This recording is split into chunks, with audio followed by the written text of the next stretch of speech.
السلام علیکم دوستو، کہانیوں کی دنیا میں آپ سب کو خوش آمدید۔ آئیے سنتے ہیں شادی ہوگی تو خاندان میں کہانیوں کی دنیا کی زبانیں۔ حنا کے لیے اس کے کولیگ عمران کا رشتہ آنا ہی غضب ہو گیا۔ بیگم عرفان بہت آس لگا کر گئی تھیں کہ ہاں میں جواب لے کر لوٹیں گی، لیکن حنا کی دادی نے صاف انکار کر دیا کہ ہمارے خاندان کا رواج نہیں بیٹی باہر بیانے کا۔ بیگم عرفان سلجھی ہوئی طبیعت کی مالک اور بہت رکھ رکھاؤ والی خاتون تھیں۔ اپنے طور پر انہوں نے قائل کرنے کی بہت کوشش کی، لیکن حنا کی دادی نے نہ صرف سختی سے انکار کر دیا بلکہ حنا کو ملازمت سے روکتے ہوئے یہ بھی کہہ دیا کہ معلوم ہوتا ہے کہ یہ اپنا بر تلاش کرنے کے لیے نوکری کرنے گئی تھی تو کبھی اس کے باپ سے اجازت سے سفارش نہ کرتی اس نوکری کی۔ یہ فرمان سن کر بیگم عرفان دم بخود رہ گئیں۔ ایسی بے اعتباری! معصوم حنا تو بغیر جرم کیے معتوب قرار پائی تھی۔ بیگم عرفان نے کہا بھی حنا میری یہاں آمد سے قطعاً لا علم ہے۔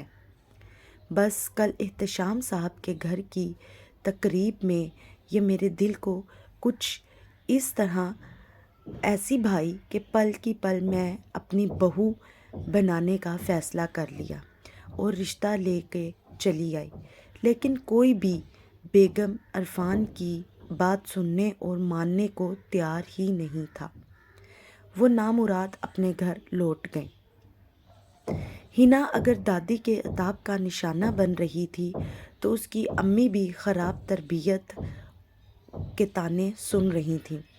یہی نہیں، حنا کی دادی نے فون کر کے اپنی بڑی بیٹی صادقہ بیگم کو ساری داستان سنا دی۔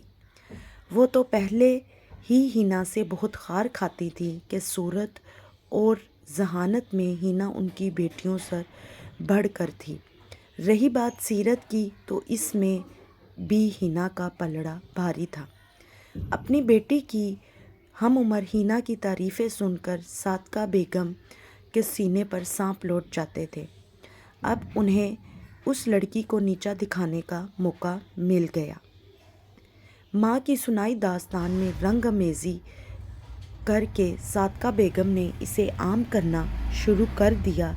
نکلی ہونٹوں چڑھی کوٹھوں کے مصادق اگلے ہی دن خاندان بھر میں یہ بات پھیل گئی کہ حنا کی خواہش پر غیر خاندان کی عورت اپنے بیٹے کا رشتہ اس کے لیے لائی تھی، لیکن اماں نے سختی سے انکار کر دیا، جس پر حنا نے خوب شور مچایا۔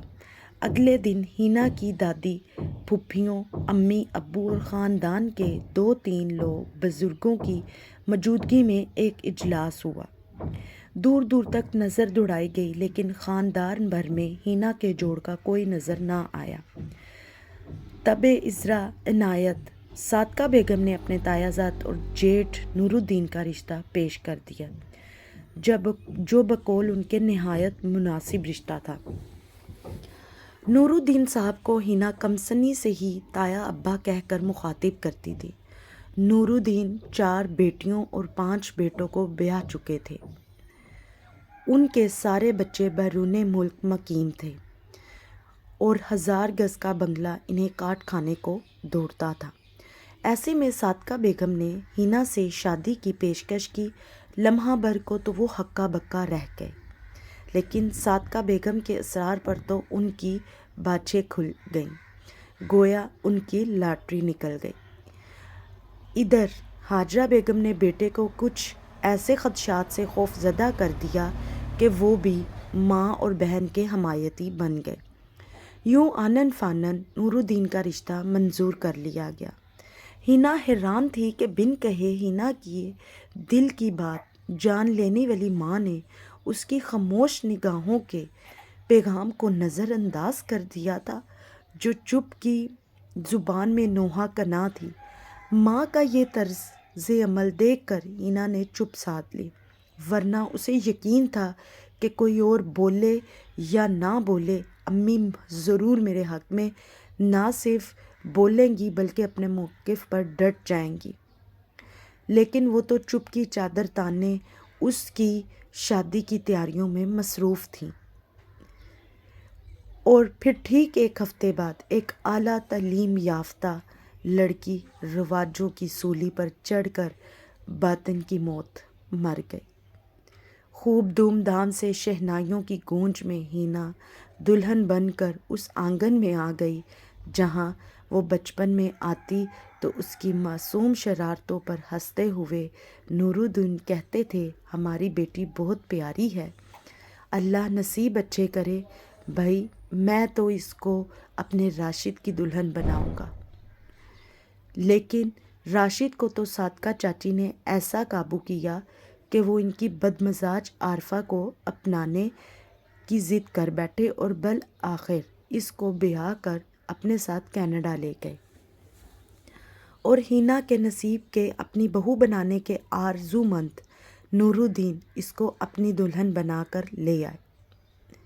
صادقہ پھپھو کی پاٹدار آواز نے ہینا کو ماضی سے حال میں لا کھڑا کیا۔ وہ ہینا کو اس کی خوش بختی کی نوید سنا رہی تھیں کہ 1000 گز کے بنگلے پر راج کرے گی ہماری بیٹی۔